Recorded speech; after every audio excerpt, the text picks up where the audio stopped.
जा दुर्गा फुजा बे हारतीय दुर्गा फुजानि साफ्रोमबो जोंनि बिटिआरबासि आरो भारतीयबासि आरो आसामबासिनो आंनि आरो आंनि न'खरनि जोंनि पार्टिनि जोंनि सरकारनि जानानै आं शुभेच्छा हरबाय।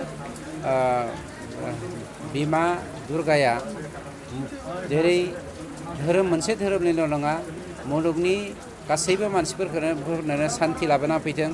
बिसेसके जोंनि बिटिसि ओनसोलाव थानाय गासैबो जाति जनगोष्ठीनि गेजेराव खौसेथि अनलायनाय लाबोना होफैदों बेखौनो आं गोसो गोरबोजों खावलायो बा आर'ज खालामो।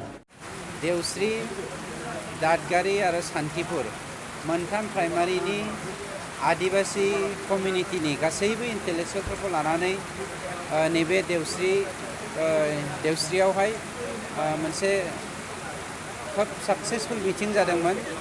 जाय मिटिंनि गेजेरजों देवस्रि ओनसोल दादगारि ओनसोल आरो जोंनि सान्तिपुर ओनसोलनि आदिबासिफोरनि समस्या हानि समस्या आरो गुबुन गुबुन समस्याफोरखौ जोङो गुवारैनो सावरायनो हायो आरो बे समस्याफोरखौ मिथिनानै जोङो सरकारनिफ्राय माबोरै मावलांनांगौ माबोरै मानांगौ बेखौ बिथांमोना साजेसन जोंनो होदों। बिथांमोननि साजेसनखौ जोङो गोसो गोरबोजों गोबानानै लादों आरो बिथांमोननि साजेसन बायदि बिथांमोननि समस्याखौ समाधान खालामनो थाखाय जों जेब्लायबो रेडि।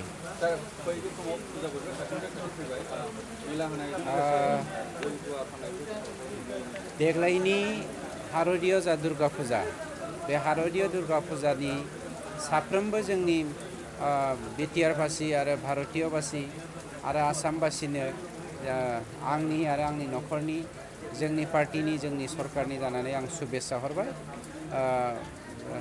बिमा दुर्गाया जेरै धोरोम मोनसे धोरोमनिल' नङा मुलुगनि गासैबो मानसिफोरखौनो शान्ति लाबोना फैथों। बिसेसके जोंनि बिटिसि ओनसोलाव थानाय गासैबो जाति जनगोष्ठीनि गेजेराव खौसेथि अनलायनाय लाबोना होफैदों बेखौनो आं गोसो गोरबोजों खावलायो बा आर'ज खालामो।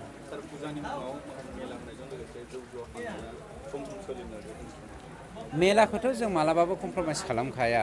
मेलायाव जौ जुवा होनायफोरखौ जों मालाबाबो कमप्रमाइस खालामखाया। फिसा फिसौ मेला खालामदों फुजानि नामाव बेखौ जोंहा नांजाया। खिन्थु जौ जुवा गेलेनानै होनानै जोंनि समाजखौ आगोलनि सरकाराव जानाय बायदि गुबुंले जुदि खालामफिननो नागिरोबा जों बेखौ मालाबाबो कमप्रमाइस खालामो। बाइ इलेक्सननि बिजाथिखौ दिनै फोसावगोन होननाय बाथ्राखौ आं खोनायाखै। खिन्थु दिनै बाइ इलेक्सननि डेटखौ डिक्लेयार होनो हागौ बेखौ सम्भाबना दङ।